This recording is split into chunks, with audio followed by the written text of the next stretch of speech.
On this week's Waypoint, controversy over the World Championships group draw, Ghostcrawler talks Flash, RIP in peace Pando media booster, and more.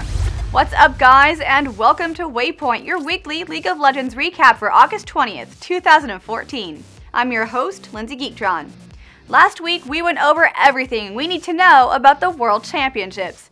It's shaping up to be a great tournament with a better format than ever before, with a handful of concerns. The biggest of them being whether or not the group draw would be streamed live to avoid any conspiracy theories.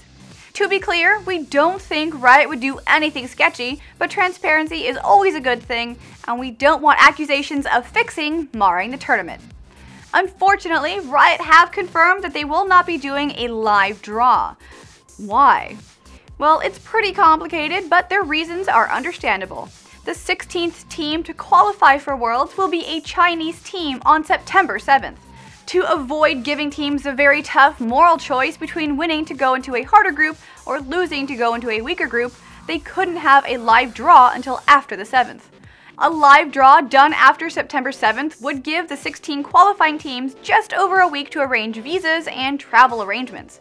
Remember, the group stages are taking place across two countries, Taiwan and Singapore. Riot can't just tell the teams, "What's up guys, how's it going? Just go ahead and be in Korea around this date. We'll send you a card when you need to play." That'd be great. Fist bump.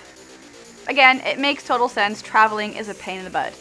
Still, the community feedback to this news wasn't super positive, so a few days later, we got a new blog post. Turns out the group draw already took place on August 7th, witnessed by a small group of Rioters. The good news is that it was recorded, and although initially meant for internal use only, Riot now plan to release that video to the public after the groups are announced on September 8th. Next year, Riot hope to schedule the various regional competitions better to allow for an exciting live draw and give all the teams involved more time to travel and prepare. Going forward, an impartial witness will be present at all public and private draws, although hopefully this is the last private draw we have to talk about. However, if we go many months back, maybe even into 2013 or whenever Riot sat down to plan this whole thing out, that's kinda where things derailed. Captain Hindsight, I know, but everything Riot said they want to do for next year, they could have done for this year. Do you guys think this was a foreseeable issue? Was it made worse by the fact that Korea is not holding the entire tournament? It's a controversial topic, so you can have a civilized discussion about it in the YouTube comments. Ghostcrawler made an interesting post on the forums about Flash. It's been the summoner spell for as long as I can remember. A few champions like Singed or Volibear might take Ghost, but usually if there aren't 10 flashes in a game, someone's trolling. Its range was actually significantly reduced back in the end of 2011, but that didn't stop anyone from using it. It just made people fail Flash into walls. And I'm totally not talking about me right there. Riot constantly talk about champion diversity and build paths, so why is Flash a problem? Ghostcrawler doesn't have an answer. On the one hand, Flash existing limits summoner spell choice. On the other, Flash is the summoner spell with the most actual gameplay. The good thing about everyone having Flash is that it gives players the opportunity to overextend and make big plays without being completely screwed if things go wrong. Without Flash, people will be forced to play a lot safer and more defensively, and that's kinda no fun. Riot have also considered going with the trinket approach and giving everyone a free flash on top of 2 spell choices. That's a crazy cool idea that would require so much more testing to make sure it didn't actually completely mess up the game. How strong would certain champions become with heal, barrier, and flash? On the other end of the spectrum, there are summoner spells like Clarity, Clairvoyance, and Revive that no one ever uses. Should Riot remove them or buff them? Maybe. Right now, all of these ideas are on the drawing board, but nothing's actually happening. It will be exciting to see what Riot experiments with between the seasons. Ghostcrawler recently tweeted about getting back to using the PvE to test crazy ideas. Awesome.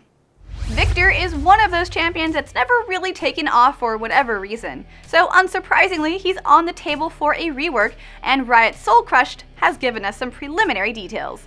Soul Crushed made it clear that things can change in development, which is basically code for everything I'm about to say is set in stone. Right? Yeah. One of the coolest parts of Viktor is his Hex Core, a unique item just for him. In the rework, players will be able to upgrade the Hex Core multiple times, gaining stats and augmenting an ability each time. That sounds very Kha'Zix-esque, with the order you evolve your abilities completely changing your playstyle throughout the game. The Hex Core is going to do more than just buff your abilities though. Riot are very set on making it the single highest AP item in the game. Thankfully, that excludes the effects of Deathcaps, Seraphs, and Magi's because balance. Still, that alone pretty much ensures that Viktor is going to do a lot of damage come patch day. Viktor's Q at the moment is probably the most boring part of his kit. It's a short-range, low-damage ability that gives him a shield. If you augment it, it also adds a speed boost, which is really situational given its short range. In the update, his Q will have a longer range and more utility, but it still won't be a big damage dealer for him, but that's just fine. Depending on its AP ratio and his Hex Core, it could still pack a bit of a punch come late game. And that's all we know for now. It sounds like his laser beam and his stun circle are staying the same, but his fairly clunky ultimate will be getting a change. I'm actually really looking forward to this change, mostly because I think his laser beam is one of the most badass abilities in the game. Let me give you them firm lasers. Nobody? The much hated Pando media booster is finally being removed. If you don't know what that is, well, it's probably on your computer. It's a third-party program that Riot uses in their installer and patcher to make your download go faster, in theory. The program has had bad press for years with accusations of lag, malware, and not actually doing anything remotely helpful. The company behind it was bought, and that's when worries behind malware really got going.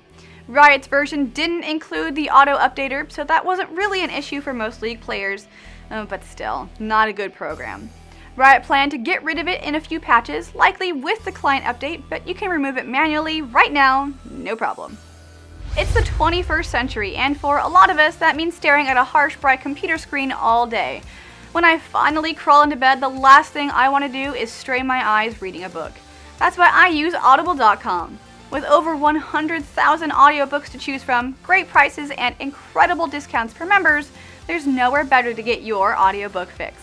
From sci-fi and fantasy to history to comedy to all sorts of nonfiction, there's something for everyone on Audible.com.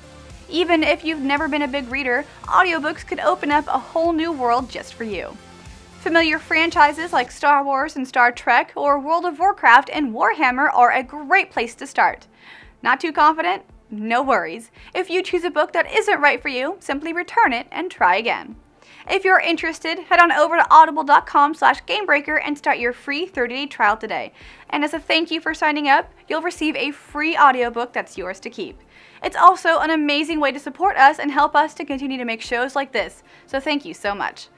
One more time, that URL again is audible.com/gamebreaker. And that's all for this week's episode of Waypoint. For more video game news and content, head on over to gamebreaker.tv.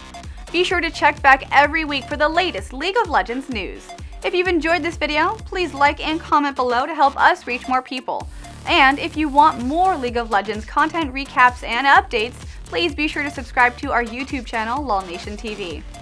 I'm Lindsay Geektron. You can follow me on Twitter @LindsayGeektron. Thanks everyone so much for watching, and I'll see you guys at the next Waypoint. Game Breaker TV.